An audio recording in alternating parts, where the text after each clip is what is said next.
nama saya Reni Punitasari dari kelas C Bisnis Digital. Baik, saya akan membacakan sedikit materi tentang apa itu regresi linear sederhana. Regresi linear adalah teknik yang digunakan untuk memperoleh model hubungan satu variabel dependen dengan satu atau lebih variabel independen. Jika hanya digunakan satu variabel independen dalam model, maka teknik ini disebut sebagai regresi linear sederhana atau simple linear regression. Sedangkan jika yang digunakan adalah beberapa variabel independen, teknik ini disebut regresi linear ganda atau multiple linear regression. Variabel dependen pada regresi linear disebut juga sebagai respon atau kriteria, sedangkan variabel independen dikenal pula sebagai prediktor atau regresor. Covariat adalah variabel independen yang berkorelasi dengan prediktor lainnya, juga mempengaruhi respon. Covariat umumnya tidak diminati hubungannya dengan respon dan hanya digunakan untuk pengendalian hubungan prediktor-respon dalam model. Respon pada regresi linear selalu berupa variabel kontinu, sedangkan prediktor dapat berupa variabel kontinu, indikator, ataupun kategori yang disubstitusikan menjadi variabel indikator. Contoh kasus regresi linear sederhana. Kasusnya itu seorang mahasiswa akan meneliti apakah terdapat pengaruh promosi terhadap volume penjualan pada perusahaan-perusahaan di Kabupaten Bantaeng. Untuk kepentingan penelitian diambil 10 perusahaan sejenis yang telah melakukan kegiatan promosi. Yang kedua, alternatif judul penelitian yaitu pengaruh biaya promosi terhadap volume penjualan perusahaan. Yang ketiga, rumusan masalah yaitu apakah terdapat pengaruh antara biaya promosi terhadap volume penjualan perusahaan. Next, itu contoh data regresi sederhana yang saya buat seperti yang ada di layar. Oke, baik, kita langsung analisis datanya. Menganalisis data ini menggunakan RStudio. Oke, kita buka aplikasi RStudio-nya. Ini kalian bisa import data set, klik data set dan masukkan data kalian. Saya klik paling atas, terus data promosi 1 open, terus kita ganti di sini jadi part spec, saya ganti, terus checklist import. Nah, setelah ini kita data promosi sama dengan data brand dalam kurung data promosi 1, enter.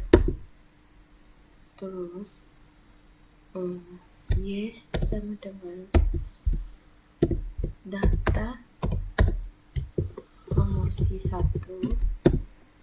dolar Y. Nah, datanya ada di sebelah sini, file use. Oke, value Y sudah keluar. Sekarang X sama dengan data promosi 1 dolar X. Nah, value X juga keluar. Nah, sekarang kita lihat lengthnya ada berapa. Length X enter ada 10. Terus length Y enter ada 10 juga.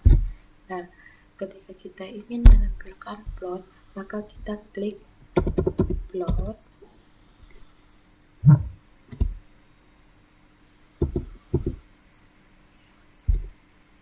Plot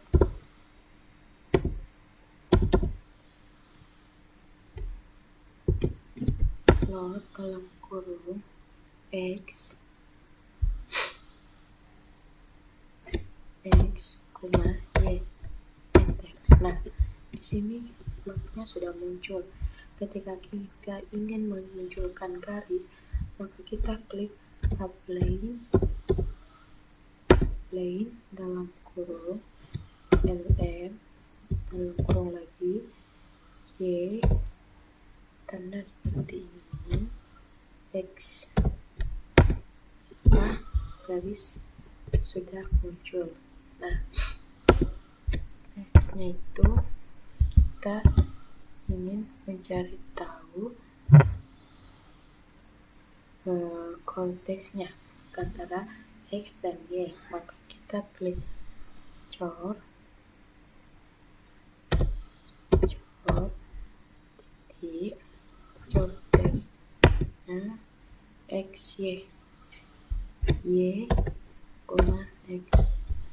Nah, di sini data percent production moment correlationnya itu data Y and X, T-nya itu P.7575, DF-nya itu 8, P value-nya itu 0.001431.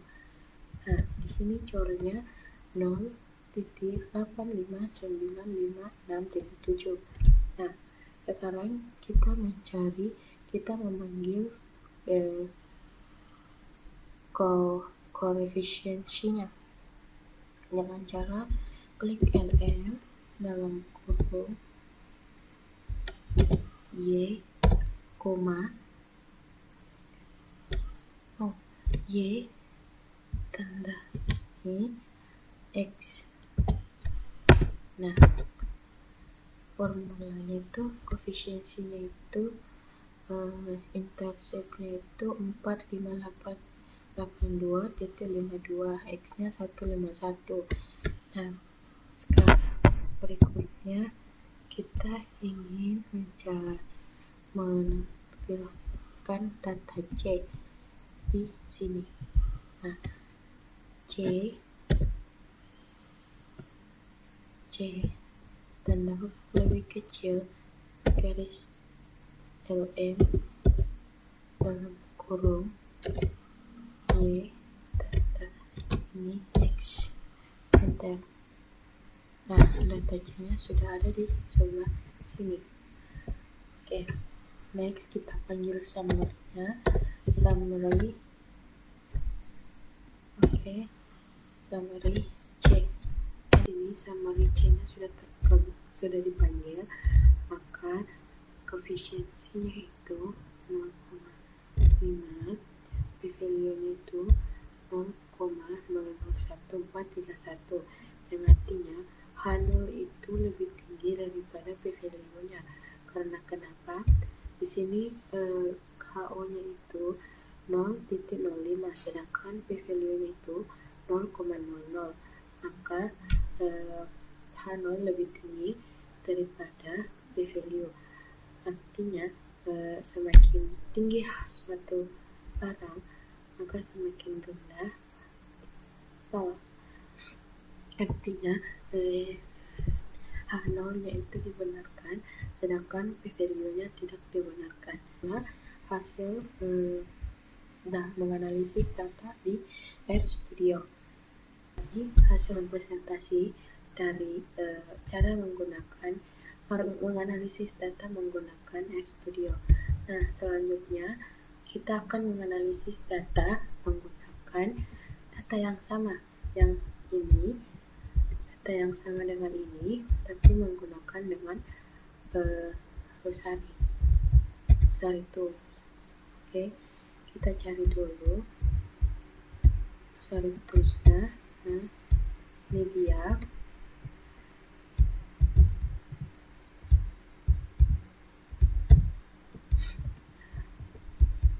Kita klik start new.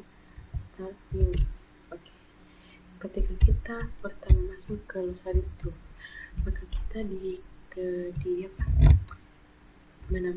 Rosari tools itu menampilkan sebuah video, itu cara penggunaan Rosarinya pertama kali. Nah, jika sudah kita menonton, eksternal aja. Terus ketika kita di sini select data terbagi menjadi 3, yaitu example seperti ini, terus upload data, terus input data. Nah, saya ingin mengupload data yang saya buat. Kita klik browse, cari show all file, terus saya mengambil data promosi 3, klik open. Nah, datanya itu sudah muncul, data yang tadi. Oke. Berhubung saya regression, saya klik regression, terus linear. Di sini select dependent variable y, select dependent variable x.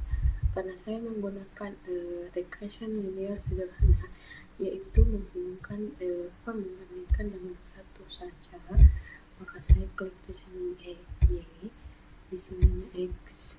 Nah, terus saya run. Oke. Di sini ada muncul summary-nya, yaitu estimate parameternya, analysis of variance-nya, estimasi parameter with variable selection. Terus ada plot, nah ini ada plot. Terus ada normality test, terus auto correlation text, homogenetic text. Nah, di sini estimasi parameter itu sama ya yang tadi, 0,001, x-nya itu 0,001 1431. Nah, kalau kita lihat samakan 0 titik. Nah, kalau kalian di sini kita ke asumsi normality test of residunya. Di sini p-value-nya 0,1018.